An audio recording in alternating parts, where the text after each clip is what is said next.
ایک گاؤں میں ایک ماں اپنے اکلوتے بیٹے کے ساتھ رہتی تھی۔ وہ غریب تھی لیکن اپنی محبت اور قربانی سے بیٹے کو پال پوس کر بڑا کیا۔ ماں کی ایک آنکھ نہیں تھی جس کی وجہ سے لوگ اسے عجیب نظروں سے دیکھتے تھے۔ بیٹا جب اسکول جاتا تو اس کے دوست اس کی ماں کا مذاق الفاڑتی اور یہ بات اسے بہت شرمندہ کرتی۔ وقت گزرتا گیا۔ بیٹا پڑھ لکھ کر شہر چلا گیا۔ اس نے اچھی تعلیم حاصل کی، نوکری کی اور شادی بھی کر لی۔ اب وہ کامیاب زندگی گزار رہا تھا لیکن اپنی ماں سے رابطہ کم کر دیا تھا۔ وہ چاہتا تھا کہ کوئی اس کی ماں کو نہ دیکھے کیونکہ اسے اس کی ایک آنکھ پر شرمندگی محسوس ہوتی تھی۔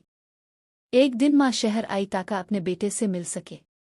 اس کے دروازے پر پہنچی تو بہو نے دروازہ کھولا اور بیٹے نے ماں کو دیکھ کر سخت لہجے میں کہا، آپ کیوں آئے ہیں یہاں؟ میں نے کہا تھا کہ آپ مجھ سے رابطہ نہ کریں۔ ماں خاموشی سے لوٹ گئی۔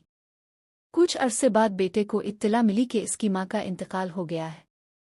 وہ گاؤں گیا اور ماں کے کمرے میں ایک خط پڑا تھا۔ میرے پیارے بیٹے، جب تم چھوٹے تھے، ایک حادثے میں تمہاری ایک آنکھ ضائع ہو گئی تھی۔ میں یہ گوارا نہیں کر سکتی تھی کہ تم لوگوں کی نظروں میں شرمندہ ہو، اس لیے میں نے اپنی آنکھ تمہیں دے دی تھی۔